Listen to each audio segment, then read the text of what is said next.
This is a relay project. Real Talk starts right now. Here's Ryan Jesperson.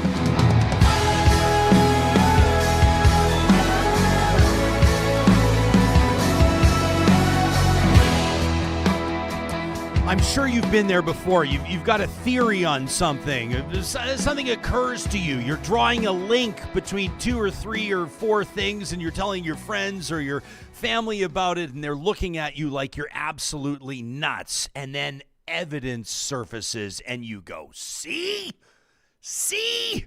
Today's one of those episodes where something that we've been talking about, as a matter of fact, of a series of issues, and to our audience outside of the province of Alberta, we're going to be talking about a few things a little closer to home in our politics, but things, I think, stories of interest across the country. There's a movement to recall the mayor of Calgary, the city of 1 million people. They want her out of there, the organizers of this recall. Plus, of course, there's a group that's purported to have big influence on the provincial government. Of course, we're talking about Take Back Alberta. That group's founder, leader, for now, David Parker, has been on this show before. And then, of course, there's confirmation that the province, the provincial government in Alberta, the United Conservatives, are looking at and are going to make good on an initiative, maybe a backroom promise, who knows, to introduce political parties, partisanship, you might say, at the municipal political level. Well, evidence has surfaced, documents have surfaced that show that there's a coordinated effort here, that there's a line you can draw between all three, that this is all part of a bigger plan. And I'm looking forward to our conversation with political scientist Dr. Duane Bratt on today's show as we get into the details of that and maybe bigger picture what it all means. Before we get to Dr. Duane, I want to let you know that this episode is happening with the support of Verifiable Credentials. Speaking of stories in the news, if you pay attention to national news, you've probably seen over the past couple of years that credential fraud is on the rise. We're talking nurses, long-term care workers, personal support, oil patch workers, no shortage of opportunities for people's safety to be put at risk. I mean, these are obviously problematic circumstances because folks are faking their credentials. Well, luckily, an innovative technology has been developed right here in Alberta that's making credential fraud a thing of the past. They're called digital verifiable credentials. They're cloud-based, and you can't forge them. You can't alter them. Verifiable credentials are tamper-proof, independently verifiable, real-time digital credentials that live in a digital wallet. They can be shared from anywhere, and with We Know training, they can plug seamlessly into your training courses. If you want to learn more about this issue, and specifically about using verifiable credentials in your training or credentialing program, step number 1 is to visit verifiablecredentials.ca. We got this message from Real Talker Graham. Earmuffs, kids. Heavy language out of the gates today, John. But it's enthusiasm, so I have to share it. Yeah. Graham writes into the show and he says, "Fuck, I love listening to Real Talk." He says, "But I'm so tired of conspiracies." We brought up conspiracy theories yesterday a few times. Yeah, in the last few weeks, it seems like they've popped up. We've been joking a little bit, but kind of not sort of really joking about things like chemtrails and fluoride in the water and the Pizzagate and everything else. And this is a good opportunity to let everybody know that we've been corresponding with Professor Karen Douglas out of Kent University in the UK. She's one of the world's foremost experts, a professor of social psychology there at Kent U. She's going to be joining us, we're hoping, next week. We're in the midst of coordinating that, but an episode dedicated to conspiracy theories. But that's what prompted Graham writing into the show, and he said, "I'm so tired of conspiracies. I had a good buddy, a bright guy, tell me that a form of meditation is being kept from us by the government." He says this guy's ended up isolating himself from everything and almost everybody, and the thing that sucks the most is he's an absolutely great dude. That from Graham. And so we wanted to update you and let you know that we're working on that episode on conspiracy theories, but a bit of a tie-in, I guess, to our lead-off story in this episode. And that is that evidence has emerged that links that Recall Gondek movement, the movement to recall Calgary's mayor, Take Back Alberta, and that drive for municipal political parties. If you've been thinking this, if you've been talking about this, drawing lines between these stories, you can remove Your friend suggested tinfoil hat. It turns out maybe you're not as crazy as they've been telling you you are. This evidence posted just hours ago by a professor of political science. As a matter of fact, he steers the department there at Mount Royal University in Calgary, a good friend of this show, Dr. Duane Bratt. It's nice to see your face again, pal. Thanks for making time for us. Good morning, Ryan. What's it like in Edmonton? We got dumped on last night. It was tough getting into the office this morning. Well, let me tell you this. I had a plan. You know, we have Eden Landscaping as a sponsor, and last fall we had them install that artificial turf in our yard, and I had a big win. I had a big win yesterday because my neighbor told me how jealous he is. My neighbor Chad, absolute beauty and a real talker, how jealous he is at my beautiful green kind of sort of grass right now, and I was going to show photos of it. I was going to snap them this morning and show them on the show, and then I wake up and it's all covered in snow, so I'm going to have to wait. But yeah, we sort of thought spring was here, but it's like fool's gold, fool's spring, pal. Absolutely. It's usually around St. Patrick's Day. I thought once we got past that, we were in the clear, but I should know better. Yeah, we should know better. I mean, there's like different stages of spring, I guess, in the province of Alberta, so we get used to this. What's the deal with these documents that you posted? Project YYC, so Project Calgary, a leadership and recall campaign team. This is a pretty big, ambitious plan we're talking about. It is, and it links those three things that you opened with, which is the Recall Gondek, with creating a municipal conservative party in Calgary, with Take Back Alberta. So we start with Take Back Alberta, and David Parker has made no secret about the fact that now that they've taken back the province, they've driven Jason Kenney out of office, they brought Daniel Smith in, they've controlled the UCP board. Now their focus is on municipals and school boards. So you've got that factor, and there's a number of TBA affiliated people connected to this. Okay. And then you've got the recall movement. So the government, the Kenney government, promised recall legislation. They brought in recall legislation. The only other province to do that was British Columbia. But in addition to MLAs, they decided to go to municipal officials as well. Right. So we're the only jurisdiction that has recall for municipalities. But I don't think the government really thought through this. And just as evidence is the financing rules. So when this first broke, I'm looking up the financial rules. Who can contribute, how much? And Elections Alberta has a nice little blurb about, you know, only people within that constituency where the recall is taking place can fund this. So I'm like, oh, okay. Oh, that makes it simple. Only people living in Calgary can do so. But that's for MLAs. And I was corrected. I said, no, you need to go to Elections Calgary. And so I go to Elections Calgary, and then they say, well, there'll be orders in council by the government of Alberta to outline funding rules. None of that applied. None of that happened. So there doesn't appear, to my knowledge, I could stand to be corrected, any rules on financing. So some of the recall advocates were thanking people from outside of Calgary and outside of Alberta for contributing to this, which doesn't appear to be against the law because there are no laws, there are no regulations. It's almost like the Kenney government just checked the box. Great, we've got recall legislation. That's all we needed to do, right? So there's some mysterious stuff around that. The second is, and I want to make this absolutely clear, I have no issues with Landon Johnston, the guy who launched the petition. By all accounts, he is just a disgruntled citizen, upset with property taxes, upset with all of city council, so is targeting the mayor. But once he did that, then a whole bunch of groups decided they could help him and assist him. And that's where I think the orchestration is coming in, that this is not grassroots. We have seen large billboards. We have seen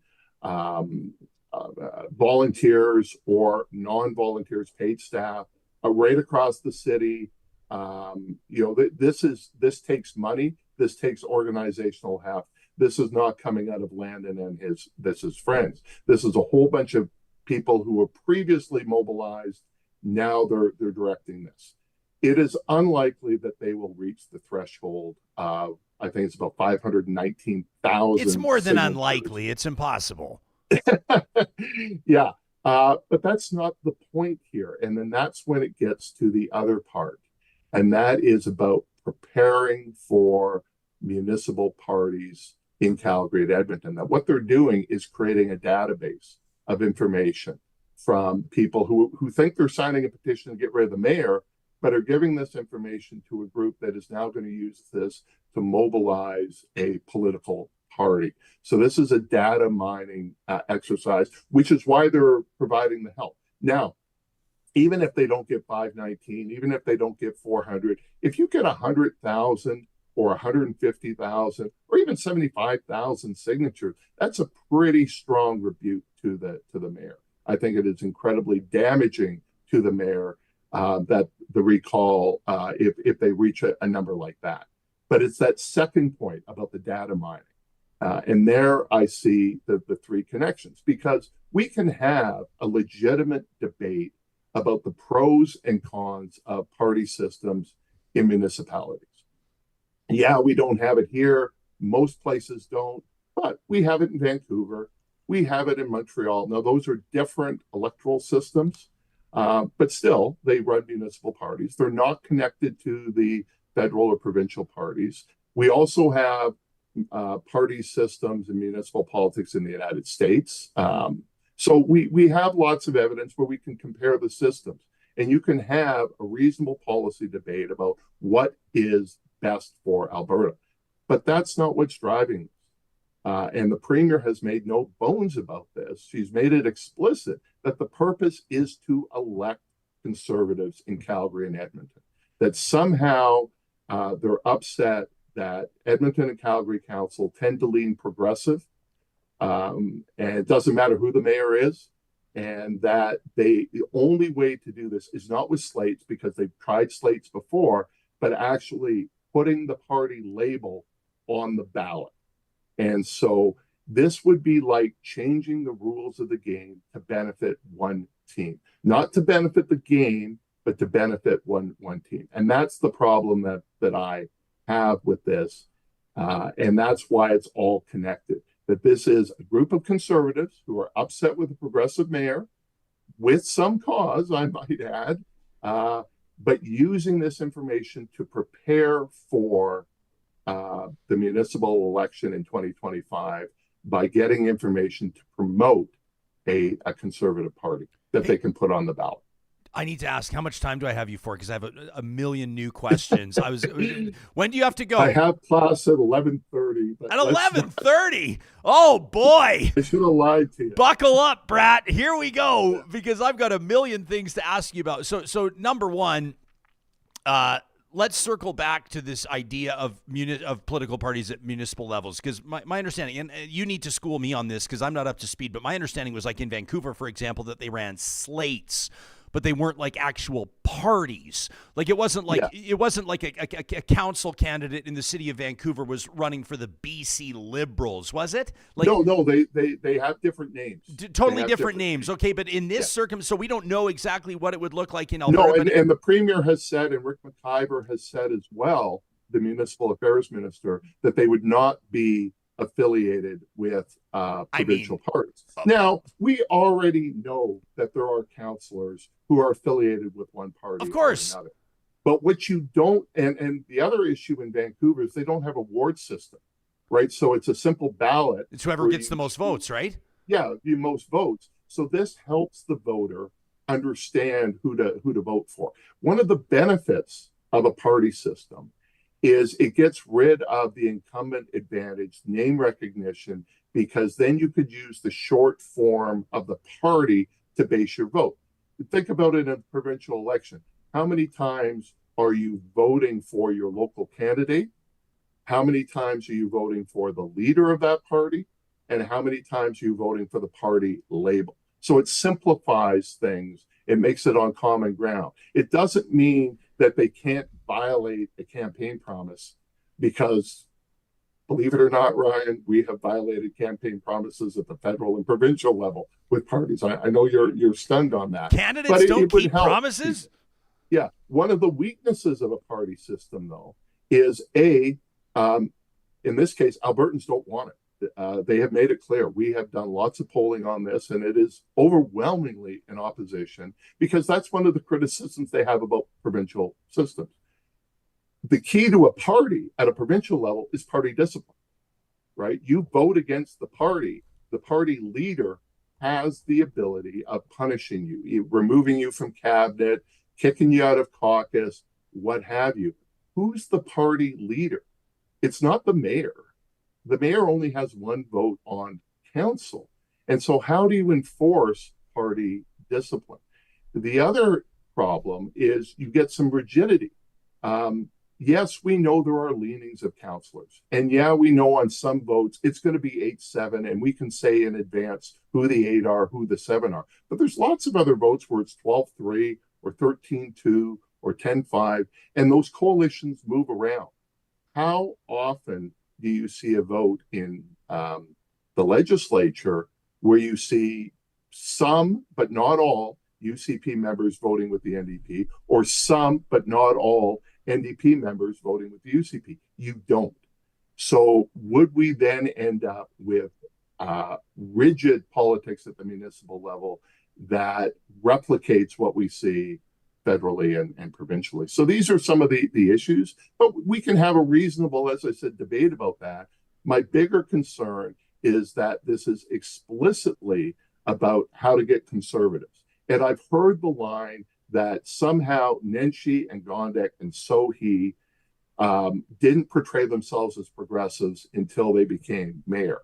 And I'm going, Amarjit Sohi, the federal Liberal cabinet minister who ran for mayor, people didn't see him on the progressive side? Really? Yeah. Jody Gondek, who defeated Jeremy Farkas, who campaigned as a conservative. Jeff Davison, who campaigned as a conservative. Did they think Gondek was a conservative too? Nenshi, who defeated, ironically, Rick McIver in 2010. Rick McIver was the staunch conservative. So I think that's all a bunch of garbage, that this idea that voters simply didn't know at the mayor level who was a progressive and who was a conservative. Talking to Dr. Duane Bratt, I want to jump into the live chat here. I saw there was a comment from somebody who said, finally, this is from Pops. Shout out to Pops, who says, finally, somebody's making a fair pro argument for municipal parties. Let me just say to Pops, and I don't know if Pops is implying that we've been closing the door on that perspective. Not at all. As a matter of fact, I've been seeking it out. I've been trying to find somebody somebody reputable that wants to come on and say that this is a great idea. I'll say I'm not immediately closed-minded to any idea. I want to think it through. It's just, it seems to me to have been more of a recurring argument on this show and over beers at the pub from, sort of the chattering class, the political watchers, that they just don't think that municipal politics is best served by partisan interests or by political parties, essentially.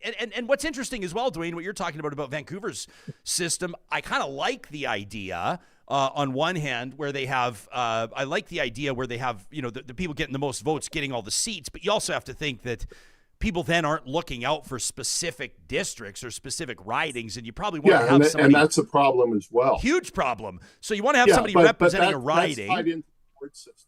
And I do think that the ward system works. I do think it's beneficial.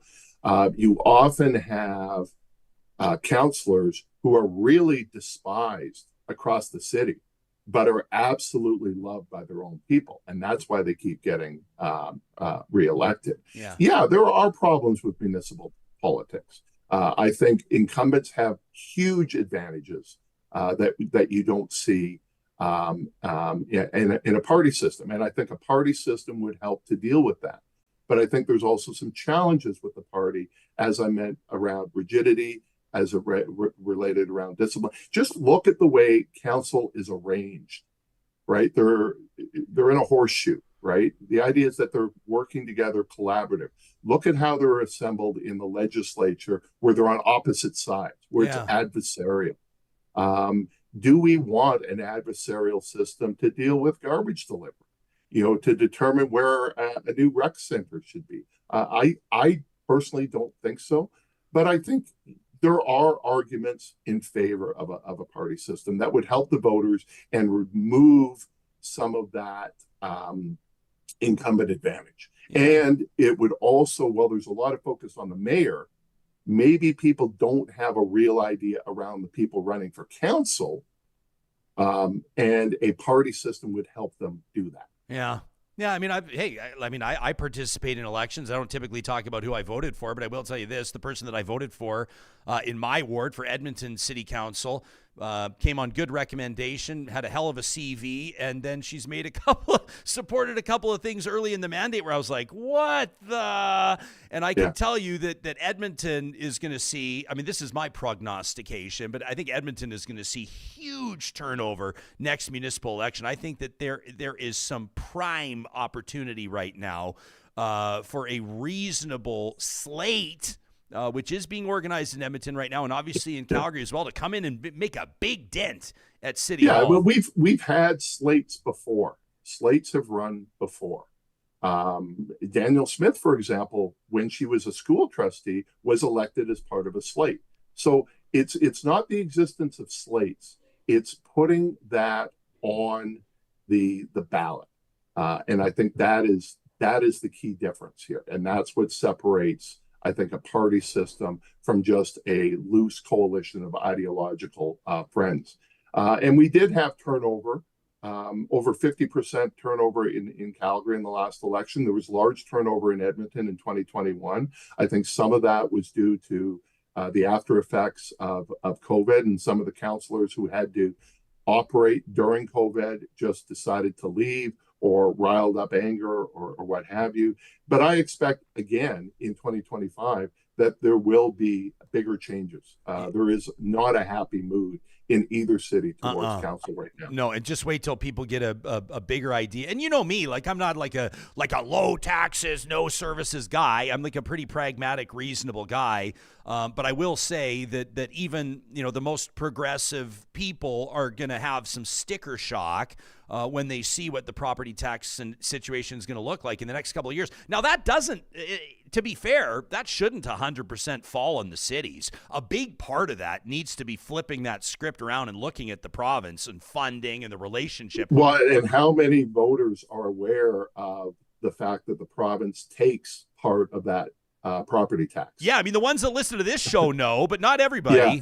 Well, and that's been a common complaint about from numerous mayors, that they have huge responsibilities, but they lack the fiscal levers. And so they've always asked provincial governments for a big city charter, meaning a charter for Calgary and Edmonton.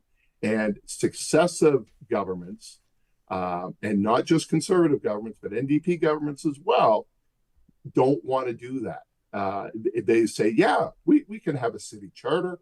Calgary, Edmonton, yeah, we'll throw Red Deer and Lethbridge and Sherwood Park into the mix too, right? To dilute the power, because they see them as counter power centers against the provincial government. And that's been a common story, and not just in Alberta, but across Canada, fights between big cities and the provincial government. And the provincial government ultimately has the hammer, right? They are, under the Constitution, creatures of the provinces. And even you look at Toronto, Doug Ford, when he was premier, actually reduced the number of councillors in the city of Toronto in the lead up to an election. And he won that in court because they said that's their jurisdiction. So the provincial government is going to bring in, I have no doubt, municipal parties just for Calgary and Edmonton, not for anywhere else. And that is trying to find a way of bringing progressives in. And they have the ability of doing that. Well, we're talking to Duane Bratt. Interesting note from Pro Driver, who says, I really like this.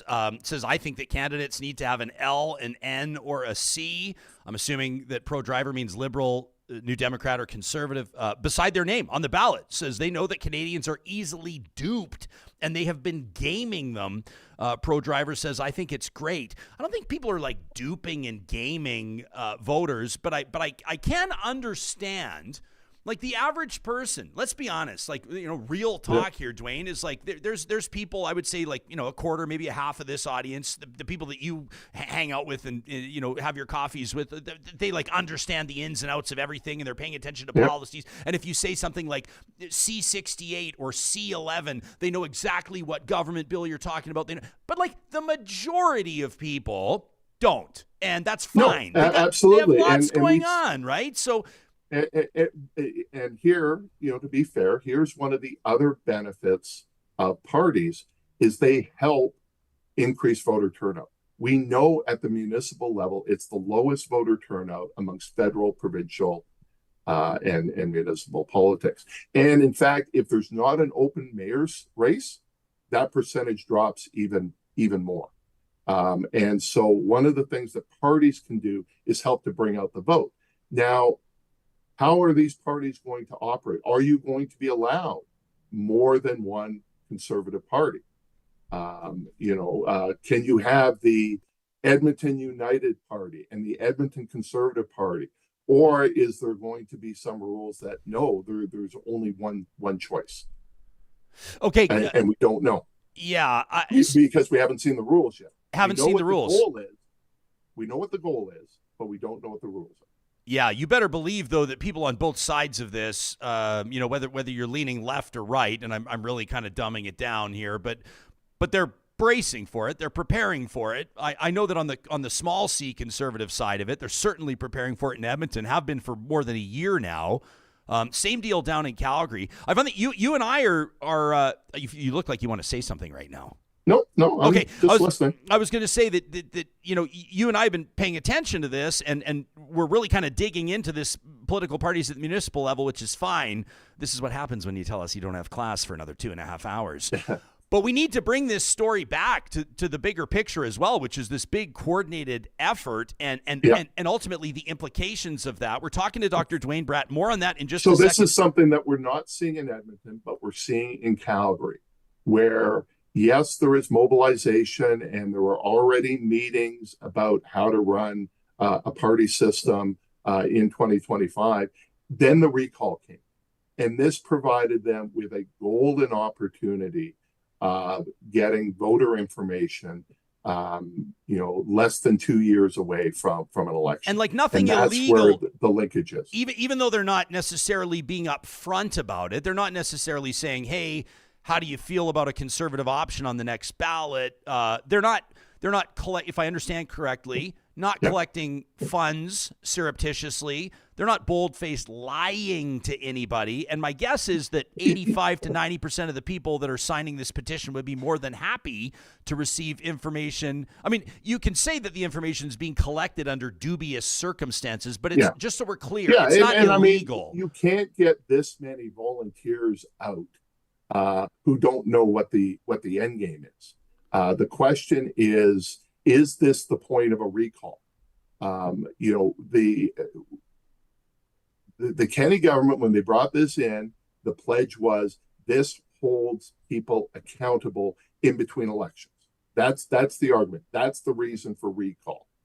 The argument is not, we need to use this to support another mechanism, another means. And that's some of the objections that I have. Again, I don't think it's Landon Johnson. I think, he does not appreciate and understand all of this inner workings. He's just a regular working guy who's upset with his property taxes and was upset with all of council, but like a lot of people, puts the blame on the mayor. This is not the same as putting blame on a premier or putting blame on a prime minister. The mayor has a bully pulpit. The mayor has greater communication, but on a vote, they have one vote out of 15, and they're frequently on losing sides of votes.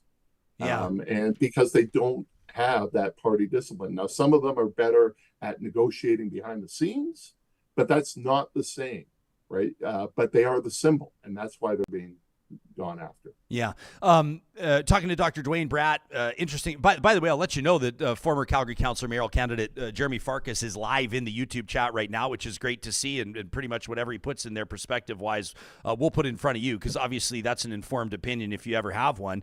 Ken says the UCP can't win Edmonton. I think he's talking about council, or maybe not. Says, and is at real risk of losing Calgary. Maybe he is talking. Yeah, he's probably talking MLAs. Says in full next election. Obviously, the NDP did really well in Calgary, 14 seats. What were they up from, 4 or something? Can you check my math on that? They went from 3 to 14. 3 to 14. So, like, obviously a good performance there. Still lost, but decent. Ken says, and so they know that their policies don't work for most in the cities. That's why they're doing this. Interesting. Duane, I want to ask you about that on the other side of this break. Plus, I'm going to ask you, what's the route, do you think, of Jody Gondek's poor polling? What do you think the premier might do about recall legislation? She suggested in front of a microphone a couple of weeks ago, she thinks it's still too hard to recall politicians. She'd like to see it made even easier. Plus, we'll talk federal politics with Dr. Bratt, the debacle in the House of Commons. Some MPs, including Liberal Anthony Housefather, basically saying they don't know what the hell is going on. They feel like it was a low point in Canadian parliamentary history. We'll get into that. And, of course, we'll talk a little bit about the NDP leadership race. But first, I want to put an immersive art experience on your radar. This is super cool. This is Art Is Sneakerhead Edition. An immersive art is experience with live demonstrations, art installations, and the opportunity to enter the minds of artists one-on-one. Now, if you're a sneakerhead, you don't need me to explain what this subculture is all about. A huge appreciation about something that transcends simple footwear. I mean, the sneakerhead edition of Art Is going to be your chance to check out curated culinary tastings, cocktail experiences, and, of course, incredible arts. Plus, a portion of ticket proceeds are going to go to support the YMCA of Northern Alberta. This is your chance coming up on Saturday, March 23rd, starting at 6:30 p.m. in Edmonton, to step into a world where art transcends boundaries, embraces the extraordinary. This is produced and presented by Moments by Morel in collaboration with the talented collective of local artists. Join us March 23rd, that's Saturday, in the heart of downtown at the Harvest Building for an immersive art experience like no other. You can check out momentsbymorel.com. That's MORREL, momentsbymorel.com to learn more, to get your tickets. We'll put the link in the show notes as well to make it nice and easy. Now, I mentioned Eden Landscaping out of the gates on the show today. Of course, you know that we worked with them to get our backyard done this past summer. We can't wait until this snow clears so I can see that pristine green grass. Johnny, am I allowed to still call it grass? Sure. I think it's made out of recycled pop bottles. That's all the same. I'm going to call it grass. It looks incredible. It feels incredible. That was our vision. I was sick of our lawn looking like garbage. I was sick of our lawn looking like there's 200-pound dogs taking dumps on it every single day. But that's what Eden Landscaping was able to do for us. A pristine back landscape. Yours might be a little more highfalutin. Maybe you want a beautiful outdoor kitchen. Maybe you just want practicality. Whatever your vision, Eden Landscaping can execute it. You can work with them, learn more about their philosophy, and of course schedule a free consultation by visiting Eden Landscaping's website. That's landscapeedmonton.ca. We've got a big announcement coming up, and we're super excited to let you know that our friends at Friesen Brothers are set to open their West Edmonton location. That's Friesen Brothers Glenora. It's coming up on April 12th. You're not going to want to miss it. Doors open at 10 a.m., and they're going to have a whole bunch of specials in store there. I had a chance to tour that building. I mean, it's brand new, beautifully done. The butcher shop is going to blow your mind. The sourdough station, the sourdough sandwich station. They've got a coffee and wine bar, the pizza forno oven, the smash burgers, you name it. They've got it going on. It is a grocery experience unlike any other. That's Friesen Brothers Glenora, opening April 12th. On 142nd Street in Edmonton.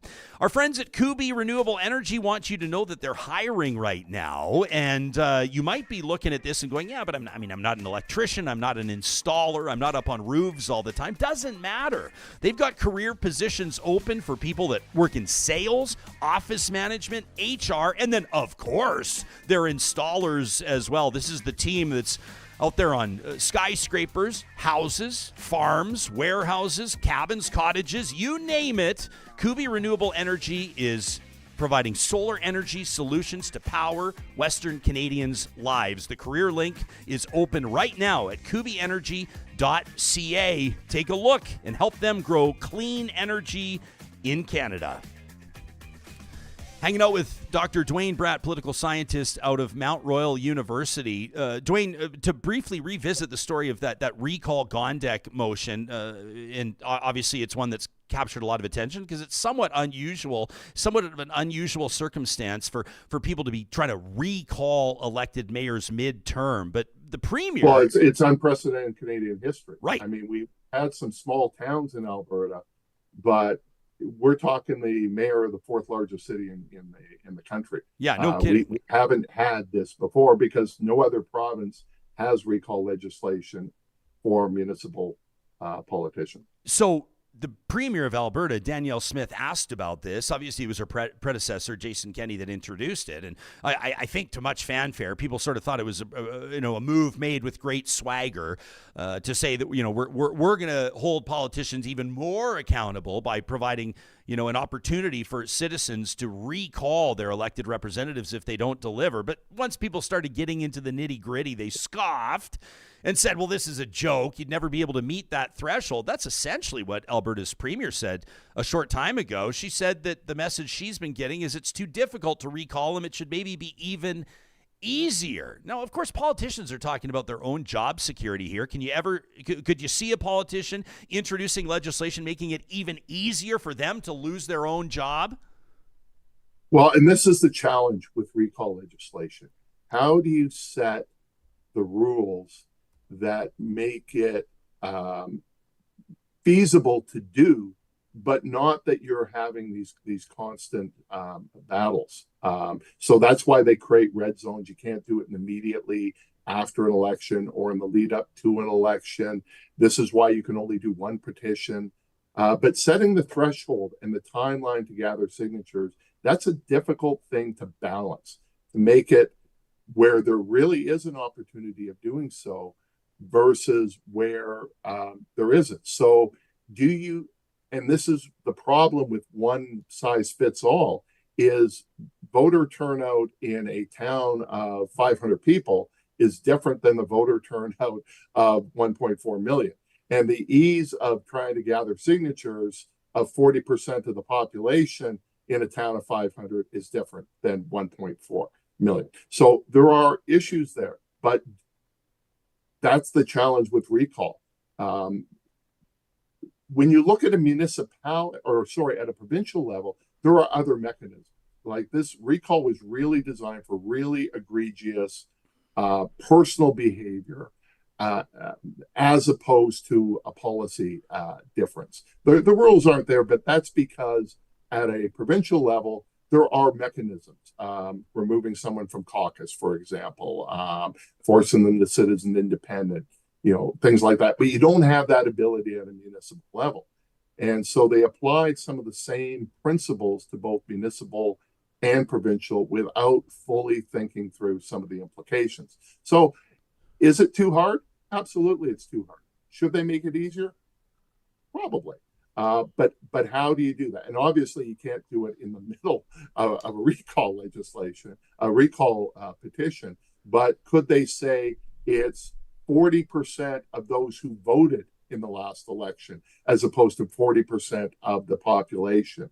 That might be one metric. Yeah, and that's still a pretty high bar. No, it's not. I mean, right now they are asking for more people to sign the petition than who voted. Yeah. For all candidates in 2021. Yeah, isn't it also wild? I mean, I'm a born and raised Calgary kid. I think most people know that watch this show. To my fellow Calgarians, how wild is it that there's an initiative underway right now to recall the mayor, Jody Gondek? Meantime, Councillor Sean Chu, disgraced Councillor Sean Chu, who had details about his former employee with the Calgary Police Service, which was stopped short after, do I say an alleged incident, Duane, involving a minor, like horrific details. People People can Google it. There's no recall initiative for Sean Chu, who was elected without the voters knowing this information, but there is one to recall the mayor. I think the citizens of Calgary, respectfully, my fellow Calgarians, need to give your heads a shake. I would mention... I couldn't agree more. Like, it's disgraceful, actually. The two is atrocious, and I could go on for why there is that discrepancy. Well, you want to? Might have to do with party affiliation. Well, sure. I mean, of course, but that's not to say that there aren't any decent people in Calgary that, regardless of politics, couldn't look at this situation and say he shouldn't be employed. You recall in the Sean Chu case as trying to recall him. And they said it is too difficult, the bar is too high, and particularly the anger in the immediate aftermath of him being elected, there was that red zone after an election, right? And then some of that anger dissipated. But the purpose, I think in his case, was to recall. If, as I'm arguing, the purpose of the Gondek recall isn't to recall Gondek, but to develop a database for a Conservative Party, then your objectives are very different. Duane, I wanted to ask you about, just quickly, and I just looked at the clock. Oh my gosh, we haven't even covered like 80% of what we want to talk about, which is great. I love this kind of stuff. These are the conversations we want to have on Real Talk. But real quick, like just in a couple sentences, I'll reference the Recall Gondek website here, and they say, they make their argument. You know, they say, here's why we think she should be recalled. They reference property taxes. They talk about her climate emergency, which is what she declared on Real Talk exclusively. Yeah, you caused her all the problems. It's one of our most downloaded shows of all time. I didn't expect she was going to say that, but unbelievable. That was the morning after the election. They say that she's voted to defund the police. They don't like the single-use bylaw about paper bags. Jeez, get over it. But anyway, whatever. They don't like banning Canada Day fireworks. Some of this stuff is a little bit ridiculous. Some of it is not. I understand. But if you had to pin this down on one thing, I know some people also thought that maybe she or her former chief of staff were responsible for the collapse of what was a better arena deal for the city of Calgary. There are people arguing that it's the arena deal that's launching them to sign the petition, even though the arena deal, the new one, was a 15-0 vote on council. So there are a lot of, because of the recall legislation, you don't need to make the case. All individuals can. And they may focus on the menorah situation back in December. That was bad. Mayor Gondek refused to attend a menorah ceremony, or the climate emergency, or the property tax, or the arena, or the single-use plastics, which again was passed by council, not just by Jody Gondek, right? So there's lots of reasons to sign a petition. Okay. Here's Farkas, by the way, Jeremy Farkas back in the chat. And it's interesting. He says, to be fair to those wanting political parties at a municipal level, the argument is, look, this is already happening. We've got to make this more transparent. We've got to have some rules in place. He says, but the alternative to opening the floodgates is to plug the hole that allows these third-party groups to operate without limits. That from Farkas, an interesting point. You want to respond to it? Well, and he's not wrong. And what happened with the when the NDP won in 2015, they brought in campaign finance reform, which was badly needed in this province. They put restrictions on donations and they banned corporate and union donations. What happened, though, is money flows like water, and they formed into these political action committees, third-party advertisers that then can't endorse a candidate. They're not supposed to be coordinated, but they clearly support candidates and positions of certain candidates and provide volunteers. And I know Conservatives here really focus on the role of unions and union donations to these third-party advertisers, and they ignore business donations. I mean, quite frankly, we've known for years that the two primary groups that donate money to municipal campaigns are developers and public sector unions. And that has not changed. The mechanism by which they're donating money has changed, and it's made it more confusing to people. And you get a lot more dark money and hidden money, but money doesn't go away. Money's the mother's milk of politics, and it always will be. Before we go, I want to ask you about a couple of other things. Why don't we first just talk about this NDP leadership race? I'll let folks know, obviously, we're doing one-on-ones with each of the Alberta NDP leadership candidates on Tuesday. I think we've had all of them on already. Well, I'm missing one. I'm missing one because he's not officially launched because he's been fighting COVID. But we'll be talking to Labour leader Gil McGowan, president. Well, he's filed his paperwork. He's filed his paperwork, and I don't know if I'm spilling the beans. I don't know if I'm allowed. Am I allowed to say this? So he's launching his campaign. Let me just say this. His campaign will have officially launched by Tuesday of next week. I think that's fair to say. And so he'll be joining us on the 26th of March in studio. Gil McGowan. I've got no problem with Gil personally. Obviously, I don't mean to sort of take a big swipe out of the gates, but I think optically it'd be very difficult for a union for a union boss, a labor leader, to win the leadership of a political party just based on all of the noise that would come with that candidacy. Optically, it would be, and this will be my first question to him, obviously, but don't you think that'd be, does he face a real uphill climb here, or do you think he might be a bit of a sleeper in this race? No, I think he's in a real uphill climb. Yeah. Could he have won the leadership 15 years ago? Absolutely. Yeah, when they had no seats. Now the NDP is a contender for power, and everything has changed.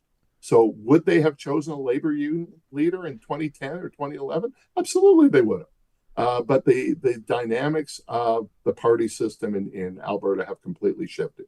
And the NDP has shifted as a result, and that would make it difficult. So even people who may support Gil and like Gil's ideas, this would be an albatross around the party in a general election. And I think they recognize that. Yeah, so there's some debate over who the front runner is here. I'm always curious to pick your brain. We don't have to spend a ton of time on it. There's still lots of runway before the vote near the end of June. But had Nenshi makes I good? was going back and forth until last week, and I saw the rollout of the Nenshi campaign. And it wasn't the video. And I'm sorry, Ryan, it wasn't his appearance on your show. What? It was the volunteer rally. That was a show of power. That was a show of force. To have that many people in a room to go out and then sell memberships across the city of Calgary. No other candidate has done that. And so Nenshi's the front runner. That doesn't mean he will win. We have lots of front runners who have lost. But that's where I would place him right now, based on what I have seen. But this is like a pretty, there's kind of like as I see it in this race, it's a three-headed monster. Maybe two of the heads are a little bit bigger than the third, but you've got Sarah Hoffman, who I think is kind of like the establishment candidate. Yeah. Former health minister. The core NDP, right? And bear in mind, it's a one member, one vote. It's not a point system.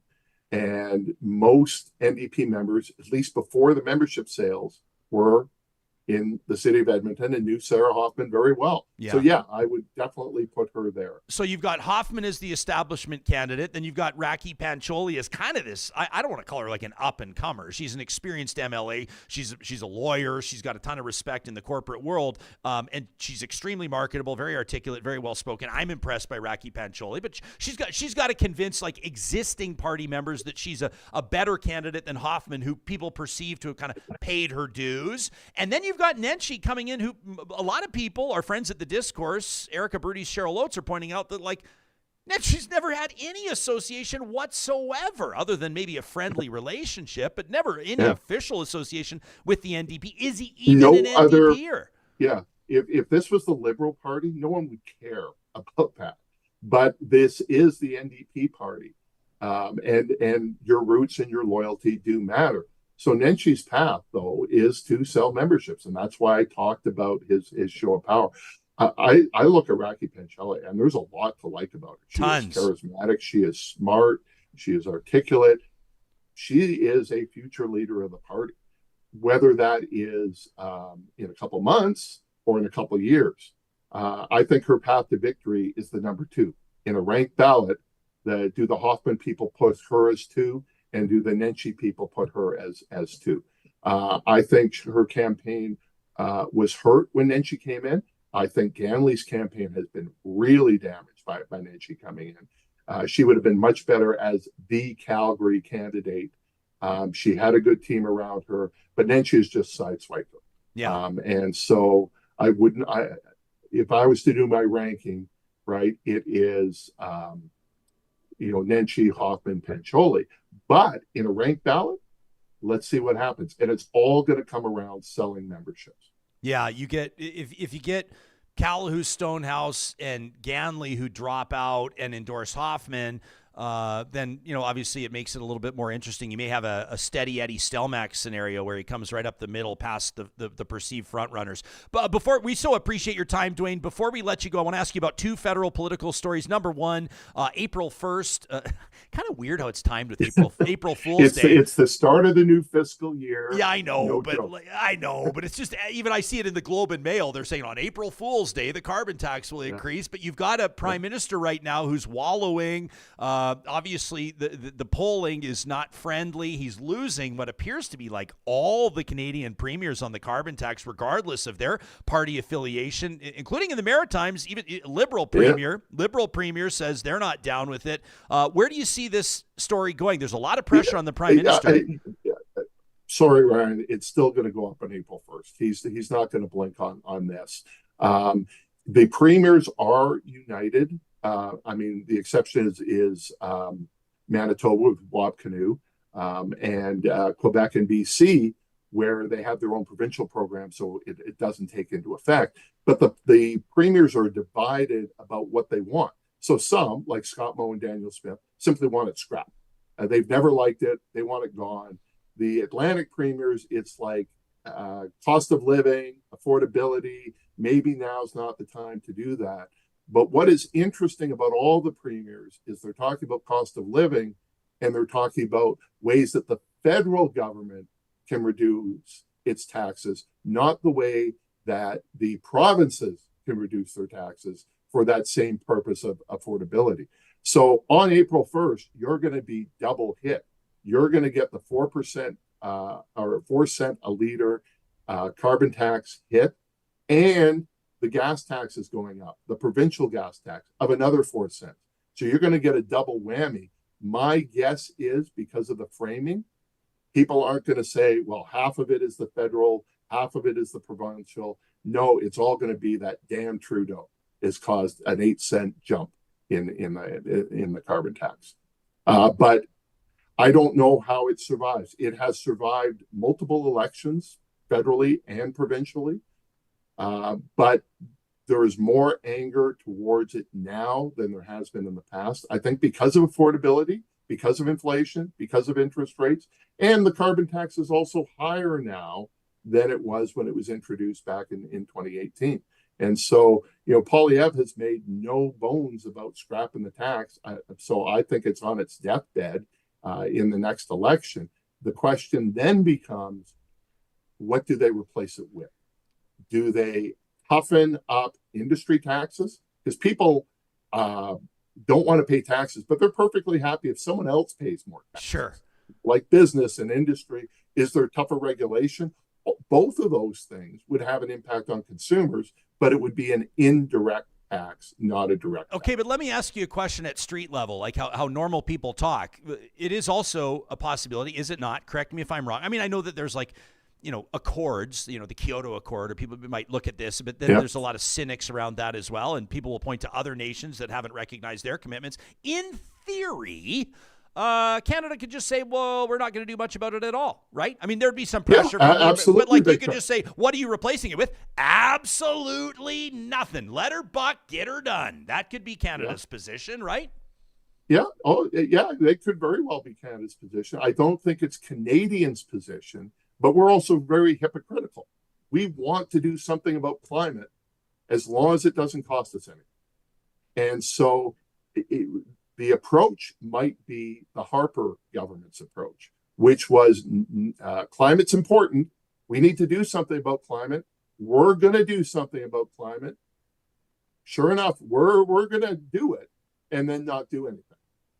And so, that could very well be the approach. I don't think it's a winner, even for a guy like Pierre Poilievre, to come out and say, We only represent 2%, 3% of global emissions. And by the way, I'm pretty much convinced that climate change is a hoax. That's not a winning argument. Canadians would not accept that argument. What they don't want to do is pay anything. Yeah, fair enough. Let me ask you this in closing, Dr. Duane Bratt. Sure, appreciate your time, man. We've kept you a half hour into overtime, but we have to get into what happened in the House of Commons, a non-binding opposition motion. Edmonton NDP MP Heather McPherson, who's been on the show before, the one behind this, calling for Canada to recognize Palestinian statehood. That appeared to be a non-starter. This went back and forth for hours. An amendment passes, and it's left a lot of parliamentarians, a lot of political commentators saying this is one of the biggest debacles in parliamentary history. Where do you land on this? So the actual resolution after all of the amendments, and yes, it came from the NDP, but the Liberals in the end supported it, including Melanie Joly, the foreign minister, ends up replicating what has been Canada's traditional policy about Israel and a two-state solution. That's been our idea since 1948. It continues to be our proposal, where the initial motion was to unilaterally recognize Palestine as a state. But that's a lot of nuance. And you can't talk about this without looking at the timing of this. So it's one thing to talk about, well, this is the traditional Canadian approach, that we need to negotiate a two-state solution. But in the aftermath of a horrific terrorist attack on October 7th, after what is a war going on in Gaza right now, that's not the image that it comes across as. It comes across as damaging Israel and supporting terrorism. Now, they do condemn Hamas as a terrorist group in the resolution, but that's not how it's going to be portrayed. And poor Anthony Housefather, a prominent Liberal from Montreal, Jewish, voted against it with a handful of others. And watching him last night, I think he's walking away from the party, and that's going to be incredibly damaging to the Liberals. And to him, it wasn't just the vote; it was the standing and cheering that went along with it. So it's the timing. Had this non-binding motion been passed on March 20th, 2023, it's not a story. But having it today, with everything that we've seen since October 7th, I think that's why it's a debacle. Duane, I want to just play this real quick. So this is a brief exchange between the press and Anthony Housefather after that standing ovation. Here it is. Is this the first time that you're actually kind of reflecting on your role within this party? I mean, this has been going on for a number of months now. There's been tensions in Canada, rising anti-Semitism. You've seen your government struggle to sometimes or come up with a position that satisfies everybody, and you've kind of been at the forefront of this. But is this the first time you're actually kind of reflecting on your future here? I think it's the first time in my parliamentary career that I've had a reflection like this, where I truly felt last night that a line had been crossed when my party members got up and cheered and gave a standing ovation to Heather McPherson and the NDP. I started reflecting as to whether or not I belonged. And I will let you know further how I feel over the coming days. For the moment, I'm still there. So, that's a big deal, man. I mean, you right? Yeah, it's not the words he said; it's the body language. I agree. His voice. He is. So for those that listen to the podcast later at night, look at the video, because the video says more than the audio. He looks incredibly disappointed with his own party. And that's why I wonder how long he'll stay in this. But this situation has been very divisive, right? We've seen this. I mean, there's been protests. Amberjit Sohi got into trouble back in the fall for comments he was making on both sides of things. There have been protests on both sides in every major Canadian city on campuses. We're not as bad as York or Concordia or UBC, but we've had protests here as well, as the U of A, as has Grant MacEwan. And it just shows how emotional this topic is to Canadians, and how many Canadians are following this very closely. Yeah. Tracy says, very interesting. Wise Kyle says, cross the floor, my dude. Anthony Housefather is not. Well, he's not crossing. He's not crossing the joining floor. Conservatives. No. But he may speak out, and he may decide he wants to sit as an independent. He just can't stomach this. Yeah. And I mean, this is a vote of conscience. Yeah, 100%. And we know that independents rarely win, with a shout out to Jody Wilson-Raybould, who did it. But other than that, I mean, ask Brent Rathgaber in St. Albert how that goes. Running as an independent's a non-starter. But if you believe, number one, that your government's doomed, or number two, that you're done with that party, then it's a power move, I think. Well, he's in a pretty safe Liberal seat, if there is such a thing still. Yeah, but the question is, do you want to sit in opposition after a decade in government? Jewish community where he represents, this could be one of those exceptions where he could step down, run as an independent, and still win. But I don't think he's putting electoral calculation in that. No. This is a point of a privilege. This is a point of conscience with Mr. Housefather. Duane Bratt, Dr. Duane Bratt, professor of political science, steers the department at Calgary's Mount Royal University. Always a great friend of this show. Thanks for your availability, my man. We appreciate it. Okay. Thanks, Ryan. Yeah. Take care, Duane. Let us know what you think to talk@ryanjesperson.com. We'll load up that discourse clip in just a second. We'll get back to that. Erica and Cheryl talking to Naheed Nenshi about his first day in office, hypothetically, as leader of the official opposition. Obviously, he wants to be premier. But if you have thoughts on the federal development, running as an independent's an interesting thing. In the tightest of votes, you maybe find yourself as a deal breaker, but that'd be very, very, very, very, very, very, very rare. Most especially if you look at polling. And right now, I know we're talking about that a lot. And some of you were going, we're like 18 months out from an election. Why the hell are we talking so much about polling? And you do have a point. But let's say the federal election goes the way that the pollsters and the Canadians responding to those polls are indicating that it will, and there's going to be no deal breaker. There's going to be no kingmaker opportunities. Looks like it could be a landslide. So then you have to ask yourself, does somebody who's been an MP in government, right? Not just elected MP, in government, a parliamentary secretary, and has had all the prominence that Anthony Housefather has, do you want to go sit as an independent maybe there's some job security, I guess. Maybe it's tough to walk away from being an MP. Maybe, I guess. Obviously, opportunities would abound for somebody like that. Would you even want it? Would you even want the gig? I doubt it. But, of course, I don't know Anthony. I'm sure that if we ask him for an interview, which we will, he's not going to speak too much about this. I think it said a lot at the end of his clip where he said, I'll have more to say after reflecting on this. That's a guy, hey, that's a politician. When you say something like that, you're going, I'm about to say something I might regret later. Well, that's what I thought was going to happen So there. let me go count to 1,000 first. Yeah, he looked shook. He looked visibly... His voice is like almost trembling. Defeated. Yeah. I mean, you can understand why he'd be pissed. And anyway, talk@ryanjesperson.com is where you can send us your notes. Maybe it's a flamethrower. Maybe it's something where you got a little oomph behind it. And that would fit for our Friday feature presented by our friends at the DQs of Northwest Edmonton and Sherwood Park. That's a tradition as we wrap up every week. Your chance to speak out to fellow Real Talkers, to thousands of them across the country, and say what you believe needs to be said. Another weekly tradition of ours, of course, is a trip out to Jasper, metaphorically, but it's where we have a chance to remind you about the memories that lie in wait for you and your family. And as we speak to you right here mid-March, on the 20th of March, I'm thrilled to let you know on the 22nd, that's Friday, the 22nd of March, the Jasper SkyTram officially reopens. If you've not had this experience, you owe it to yourself. This is an unbelievable vantage point to see not just the town of Jasper, but the vista of Jasper National Park and beyond. I mean, the Rocky Mountains through the windows of the Jasper SkyTram, and then once you're up top on Whistler's Mountain, it'll just steal your breath. It'll take it away.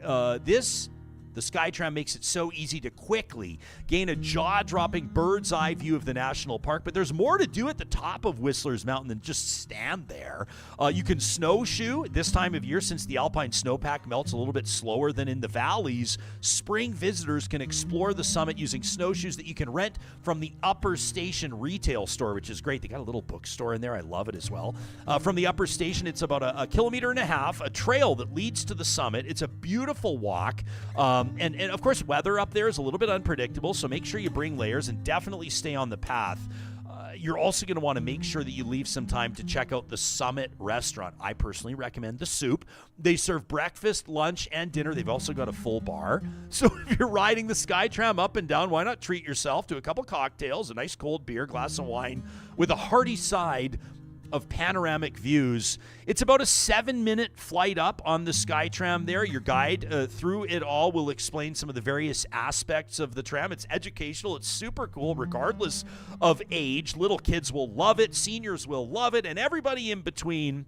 They'll tell you about the surrounding mountain ranges as well. And then you're going to get up to about 2,300 meters elevation. You have a chance to check out the interpretive boardwalk. You can check out for all of your Jasper opportunities, jasper.travel. And then don't forget also, if you want more specific information, you can check out JasperSkyTram.com. It's a great resource. You can check out the details, the schedule, plan your visit to the Jasper SkyTram, yet another way to make MyJasper Memories, presented weekly right here on Real Talk by our friends at Tourism Jasper.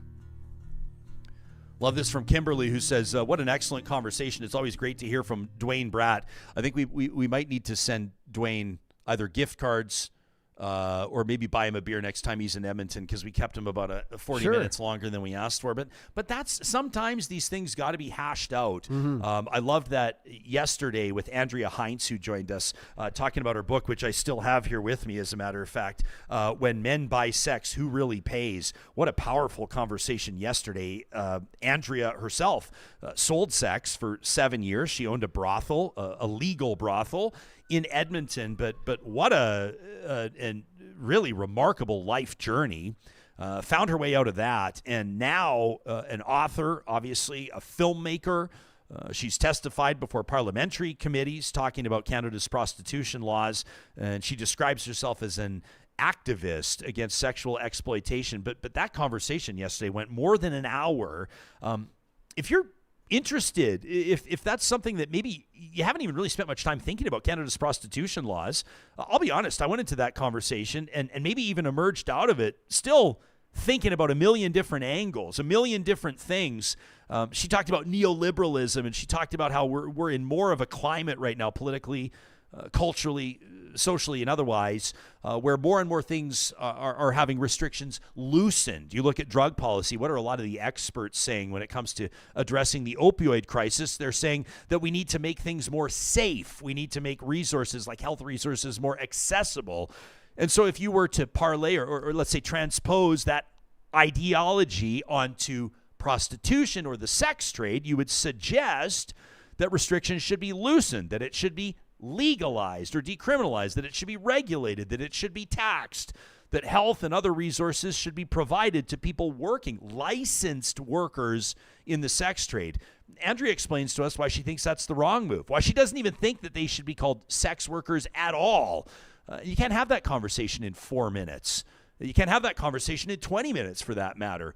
And if you listened or watched yesterday's episode, you know what I'm talking about. Make sure you check it out. That was our March 19th episode of Real Talk, where we asked, should Canada clamp down on prostitution?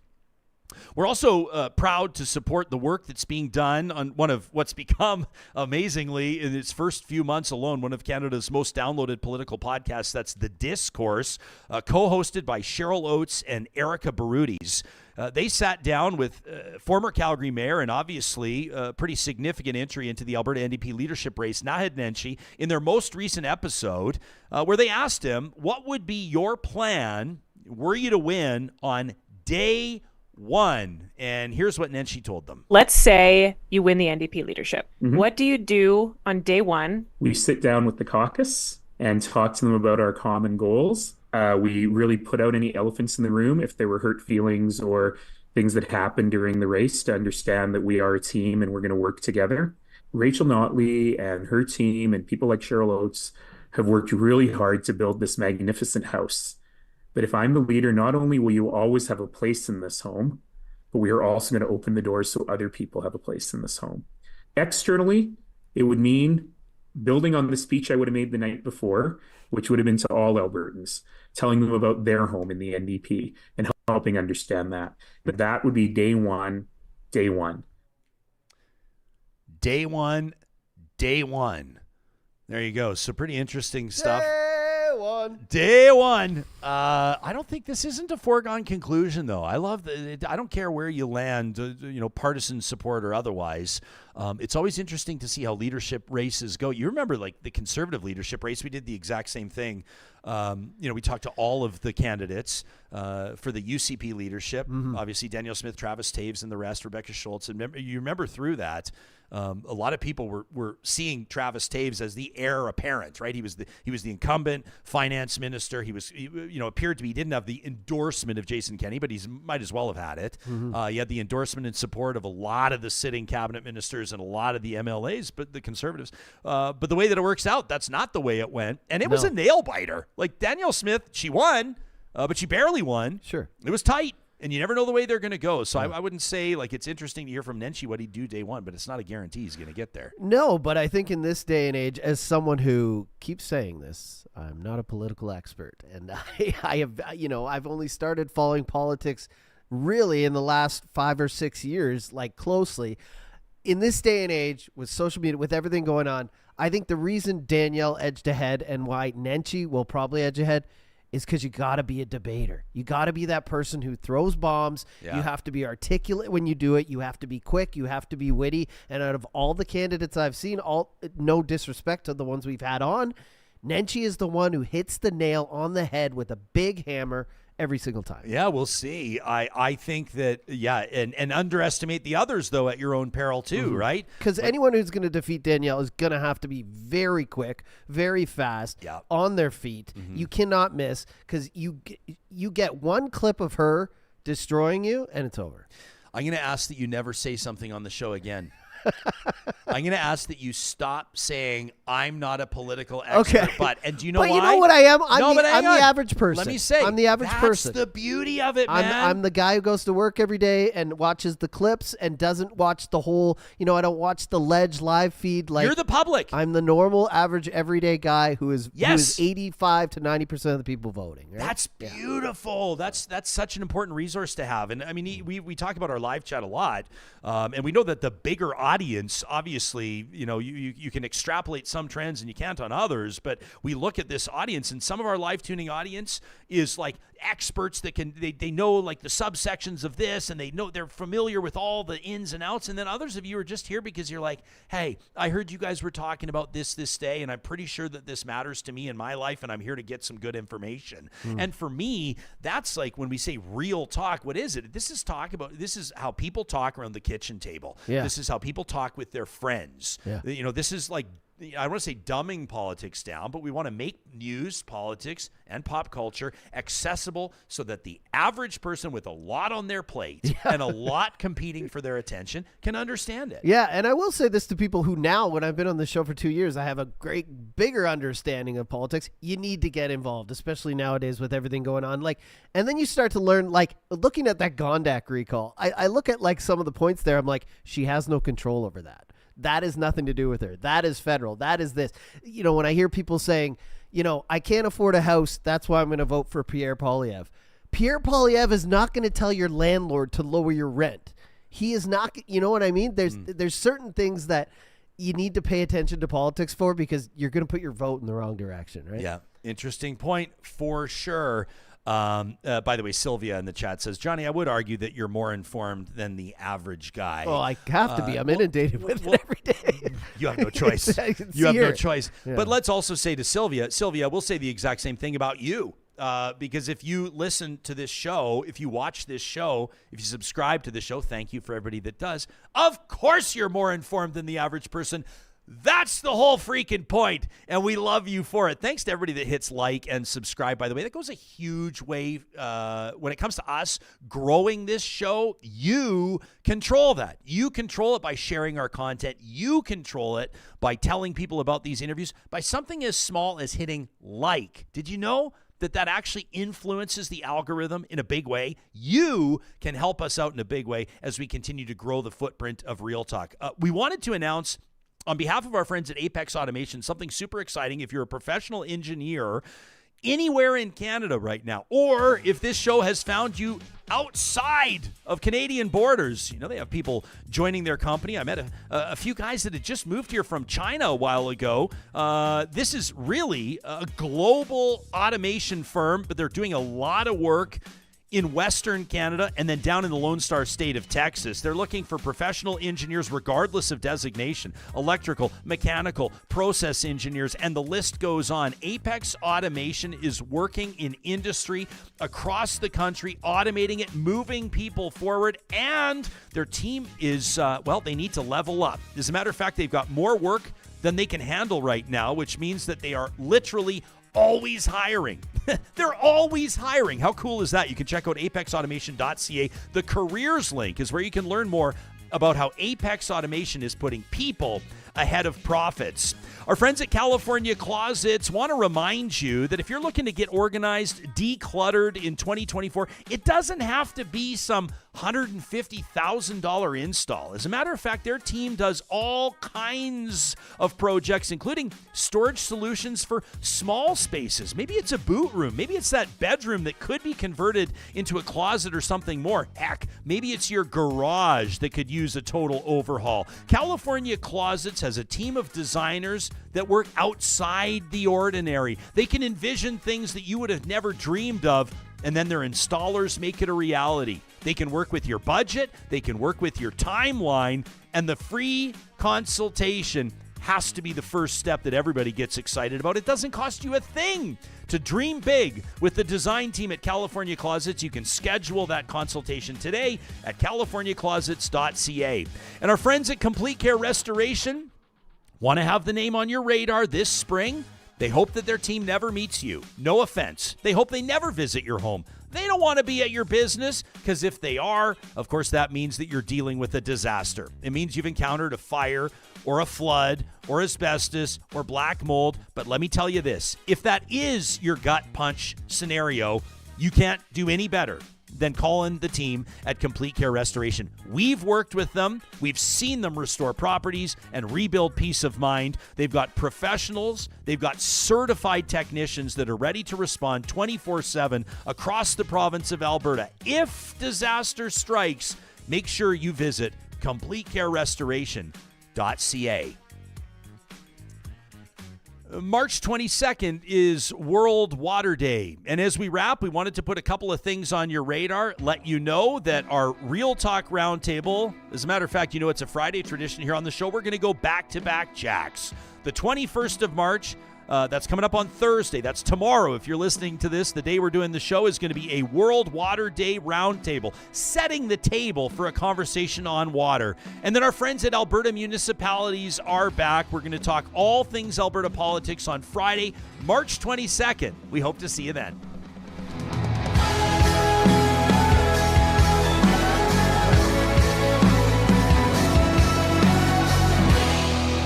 Real Talk is hosted by Ryan Jesperson, executive producer Josh Dunford,